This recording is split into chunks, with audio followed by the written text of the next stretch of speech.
أعوذ بالله من الشيطان الرجيم. بسم الله الرحمن الرحيم. الذين استجابوا لله والرسول من بعد ما أصابهم القرح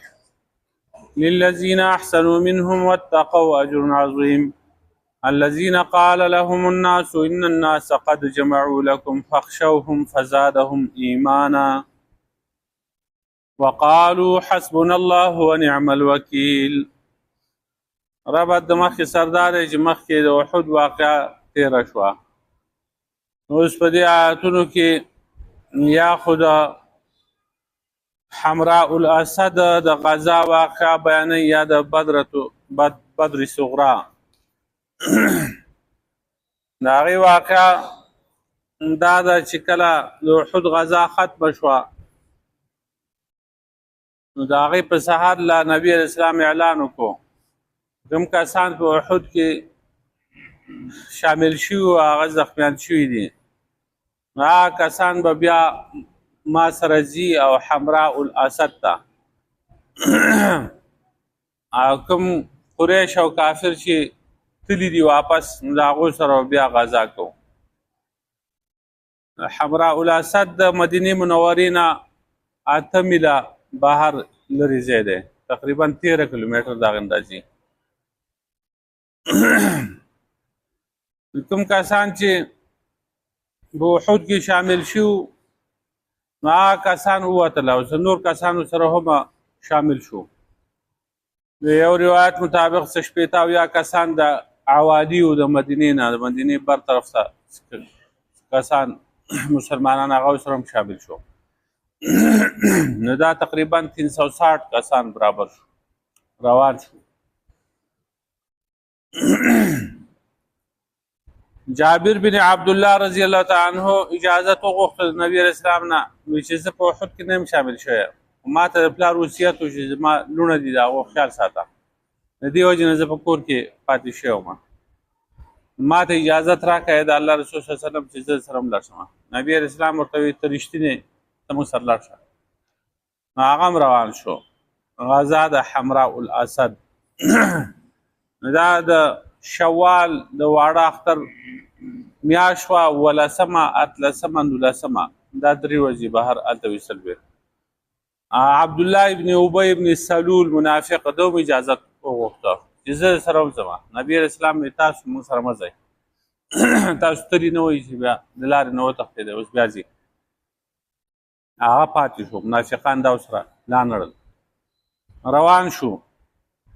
هلته چې ورسېده نو هغوی وتي وو هغه ځای نه، د حمراء الاسد نه وتي وو مشرکان د مکې. روحا بل یو ځای دی هغه ته رسېدلي وو، هغه تقریبا 36 میله 36 میله هغه لرې ځای دی، هغه ځای ته رسېدلي وو. نو دغلته معبد خزاعي یو سړی و، هغه راغی، بعضې وایي چې دی مسلمان شو،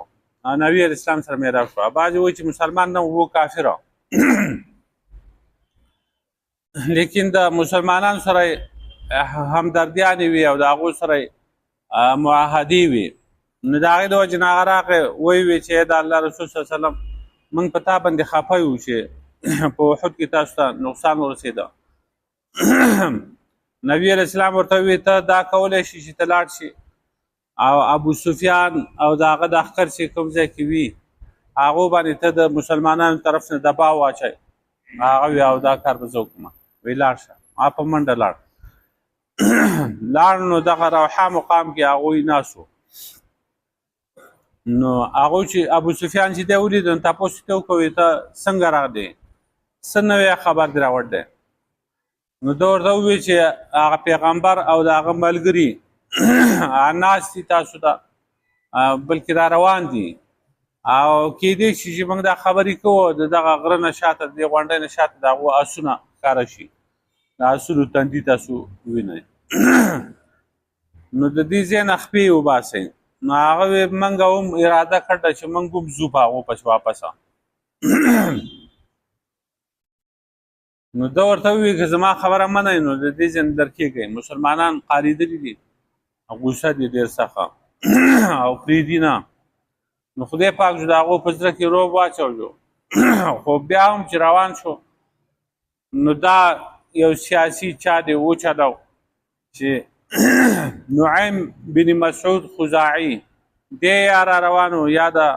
عبدالقیس قبیلې څه کسان مدینې طرف ته تلل قافله وه نو هغه کسان ته وویل چې موږ به تاسو له چې واپس راغلی نو په مکه کې به موږ د تاسو له یو بار کشپش درکو د اوښ یو بار کشپش بدل درکو او تحفه کې ډالۍ کې تاسو چې لاړئ نو تاسو به د پیغمبر صلی الله علیه وسلم او صحابه کرام ته ووایئ چې دغه کسان د مکې قریش چې دي هغوی درته ناست دي واپس په تاسو پسې راځي نو هغوی د سره د لښکر نه راغلي د ډېر غټ لښکر دی دلته د معبد خزاعي هم دوی ته ویلي وو چې نبي علیه اسلام ډېر غټ لښکر تیار کړی دی دومره لښکر ما تر اوسه چېرته چا نه لیدلی هغه هم دا دبا واچو ابو سفیان په هغه وخت کې کافر و چې دې پیغمبر ته ووایه چې ډېر غټ لښکر تیار شوی دی تاسو پسې راځي هغه سړی چې راغی یا هغه قافله راغله د عبدالقیس هغه قافله مدینې منورې ته راغله مسلمانانو سره میلاو شو دا قصه ورته وکړه چې خلق ستاسو لپاره جمع شوی دی نو یره وکړئ هسې نه چې تاسو غلطي وکړئ او مخکې لاړ شئ یا په هغو باندې حمله وکړئ نو فزادهم ایمانا نو مسلمانانو ایمان سوا شو وقالو حسبنا الله ونعم الوکیل زمونږ دپاره الله چې کوم دی پوره دی او هغه ښایسته کارساز دی دا الفاظ د هغو د خولې نه ووتله نو یا واقعه د حمراء الاسد ده چې د وړوکي اختره په میاشته کې د احد د غزا نه یوه ورځ وروستو دا غزا هغه وشوه خو دوی چې لاړه هلته حمراء الاسد ته نو دغه وخت کې میلې لګېدې هغه خلق تجارت ته راغلي و دوه درې ورځې هلته وبیسي مسلمانانو هغې کې ګټه وکړه مال د تجارت یې واخیسته خرڅ یې کړه او پیسې وګټلې واپس چې کوم دی د الله په نعمت سره د الله په فضل سره واپس شو خوشحاله راغله او هیڅ تکلیف ورته ونه رسېده ځکه جنګ ونه شو او دویم تفسیر دا دی دویم روایت په دې کې دا دی چې دا د بدر صغرا په باره کې د آیتونه نازل شوي دي چې کله د احد غزا ختمه شوه او قریش روان شو نو ابو سفیان آواز وکړو ای محمد صلی الله علیه وسلم کال دا نیټه به موږ بیا بدر ته رایوځای کېږو موږ به هم راځو تاسو به هم راځئ نبي علیه السلام یې صحیح ده تاسو هم راځئ موږ به هم درځو کال چې راغی نو هغوی را روان شو مر الزهران یو ځای دی د مکې نه بهر مدینې ته سړی ځي مر الزهران خالص غټ روډ باندې چې کوم دی هلته بورډ لګېدل دی مر الزهران کې لپس لیکلی نو دغه ځای ته چې هغو راورسېده نو هلته ابو سفیان په زړه کې خدای پاک روب واچو د اخر ځان سره راوستو خو ویل موږ نه ځو او څه کسان ورته مشوره ورکړه چې یاره مخکې تله ښه نه دي موږ نه ځو نو بیا یې سوچ وکړو چې یاره که اوس موږ واپس کېږو نو موږ خو وعده کړله د پیغمبر سره هغو به راغلي او دا ډېر د بېغیرتوب خبره ده نو دا نعیم بن مسعود الشیعي دا دله رشوت ورکړو او ته لاړ شه دغه مسلمانانو ته به ووایي چې دا ستاسو لپاره یو لښکر جمع شوی دی او چېرته رانه شئ نو چې دوی ویرېږي نو دوی به د مدینې نه بهر راونه وځي چې رانغله نو موږ به دا پړانه په دوی باندې واچو چې موږ خو راغلي وو تاسو نه وئ راغلی نو دا یو سیاسي چال یې وچلو لیکن مسلمانان خو هغه راوتي نو کله چې هغه سړی لاړ او خبره یې وکړه مسلمانانو ته نو چې الذین قال لهم الناس ان الناس قد جمعوا لكم خلق ستاسو لپاره جمع شوی دی فخشوهم ویرېږئ نو فزادهم ایمانا مسلمانانو ایمان زیات شو حسبنا الله ونعم الوکیل حسبنا الله ونعم الوکیل دا کلمه مسلمانانو او پیغمبر پاک صلی الله علیه وسلم په هغه وخت کې ووی کله چې ډېر د تکلیف وخت و حمراء الاسد یا د بدر صغرا په موقع باندې او ابراهیم علیه السلام چې کله اور ته واچو نو په هغه وخت کې هغه هم دا کلمه ویلې وه نو د دې د برکت نه الله پاک په هغه باندې هغه اور ګلي ګلزار کړو ابراهیم علیه السلام چې کوم دی هغه اور یو له بل کړی چې په میاشتو د هغې لپاره لرګي راوړو او بیا یې یو ټال ته وخېجه ټال ته او دغه ټال دا طریقه ورته شیطان وښودله وایي چې دا خو به موږ دې اور ته اتاوو موږ ویو چې دې اور منځ ته دې ورسي اور خو ډېر زیات دی نو دی به ورته اتاوو څنګه نو شیطان ته یو ټال جوړ کړئ ونې ته یې واچوئ او بیا ورله ټال له دیکا ورکړئ دی به منځ کې ولګي نو توراڼه کې په خولې کې اوبه راوړي وي تفسیرونو کې دا قصې لیکل دي نو هغې نورو مرغو تپوس وکړي دا څه کوي دا اور مړم په دې لږ اوبو باندې اور مړېږي وي نه مړېږي خو خپل وس پرې وکړم او دا کاربوړ چې دی کاربوړ دا چپکري دا په دې کورونو کې هم ګرځي په دې دیوالونو باندې دغه شی چې دی نو د پوکي ورکول هغه اور ده نو حدیث کې راځي چې څوک دی په اول ګزار باندې مړ کړي نو سل نیکۍ دی دا خلک وایي دا مه وژنئ په دې کور کې دا بل کاربوړی دی هغه بل دا یو شی دی دا په دې کور کې چې ګرځي دا او هغه بهر چې ګرځي هغه غټ غټه او څه پکې رنګونه بدلوي یا چې هډ شي نو هغه بیا رنګ بدلوي کله شین شي کله سور شي او کله تور خړ شي د دې وښو سره یو شانتې بیا پته هم نه لګي نه دا یو شی دی یو جنس دی ها نو هغه پوکي ورکول چې دا اور تیز شي نو د هغه په قتل کولو باندې ثواب دی په اول ګزار چې چا وویشته او مړ یې کړه نو سل نیکۍ به ورته میلاو شي دا زهریله هم دی بعضې کسان وایي په دې کې زهر نشي دا زهر پکې شته اوبو دې ته تاو شي دا زهر خورئ یا په شاته سالن کې څه شي کې اتاو شي نو دا ابراهیم علیه السلام که جبریل علیه السلام راغی وی ستاسې امداد وکړمه ما څه ضرورت شته هغه وی اما الیک فلا تا ته هم ضرورت نشته وی ما د کوم ذات دپاره چې زه خپل ځان قرباني کوم اور ته ځان اچوم نو هغه ذات زما د حال نه ښه خبر دی ستا نه زیات خبردار دی حسبنا الله و نعم الوکیل وي پوره دی موږ لپاره الله هغه ښه کارساز دی نو د الله د رضا لپاره اور ته ځان اچو په اور په غورځولو کې یا په رڼا کې چې کوم دی چې اور رڼا سړی ویني یا لمبې هغې ته دانګې په دې کې څه نیکي نشته نیکي په د الله په رضا کې وه تش په رڼا ماین پتنګ په سرو لمبو کې سوځي د ابراهیم غوندې ډېر کم خلق جانان پېژني نو د هغه د الله د رضا دپاره دا کار وکړو نو الله رب العالمین هغه بچ کړه اور یې پرې ګلي ګلزار کړو نو دا حسبنا الله و نعم الوکیل هر څوک چې دا وایي په وخت د سختۍ کې چې څه مصیبت او مشکلات ورته پیښ شي او دی ووایي الله پاک به دغه مشکلات ختم کړي بیا علماو لیکل دي چې د دې ادنا تعداد چې دی هغه 313 دی چې 314 پیرې وي او متوسط تعداد 500 او اعلی تعداد چې کوم دی 1000 پیرې چې وي بس الله پاک د مشکلات ختموي په کار دا دی چې دا سړی وي په وخت د مشکلاتو کې الله پاک په رحم وکړي نو دا واقعه په دې آیتونو کې باندې الذين استجابوا لله والرسول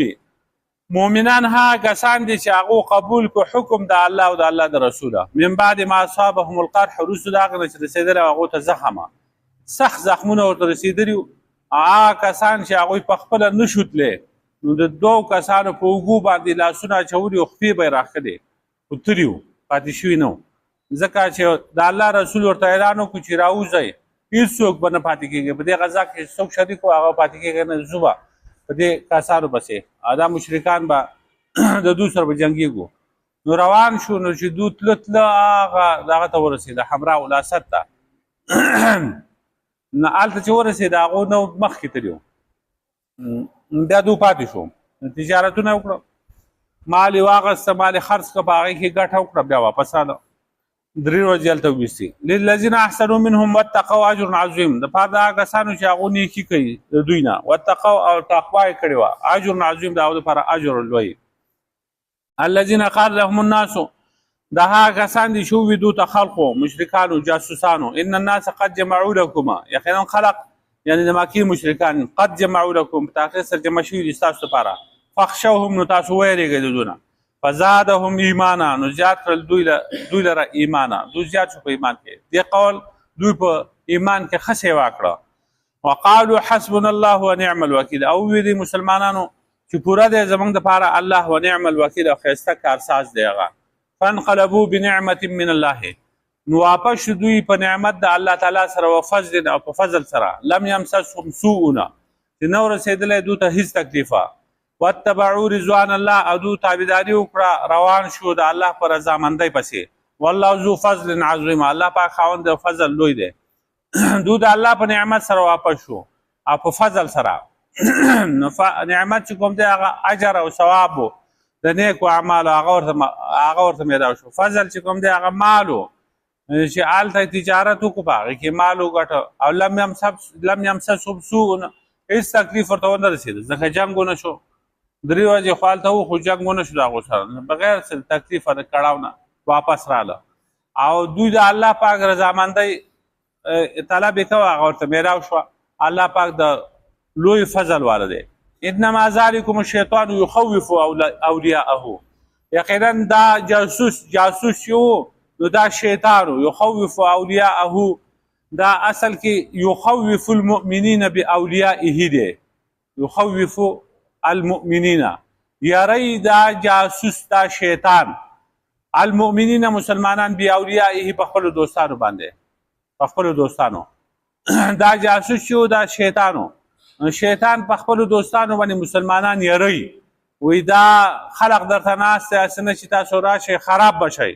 په دې خلق یری. او یا داسې دی چې یخوف اولیاءه یری دی خپل دوستانه. دا شیطان دی او شیطان یری خپل دوستانه. نو د شیطان په وینا باندې عمل چې کوم دی هغه د دوستان کوي نو هغه پې یریږي او مسلمانان خو د الله دوستان دي د شیطان خبره نه مني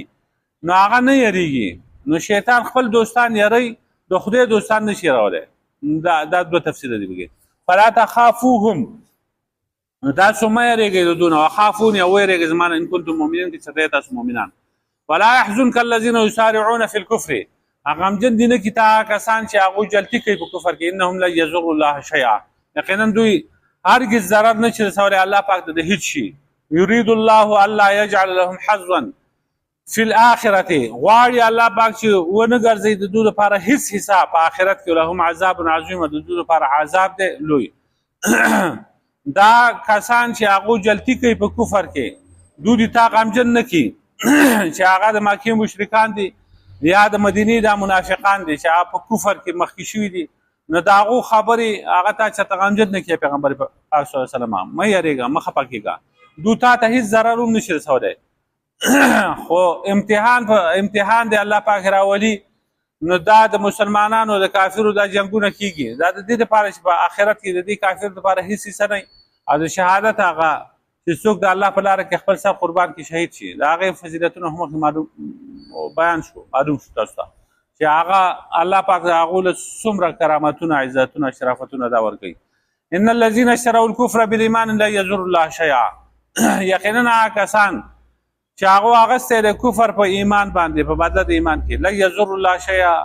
هرگز دوی ضرر نشي رسولی الله پاک ته هېڅ شی. ولهم عذاب علیم، او د دوی لپاره عذاب دی دردناک.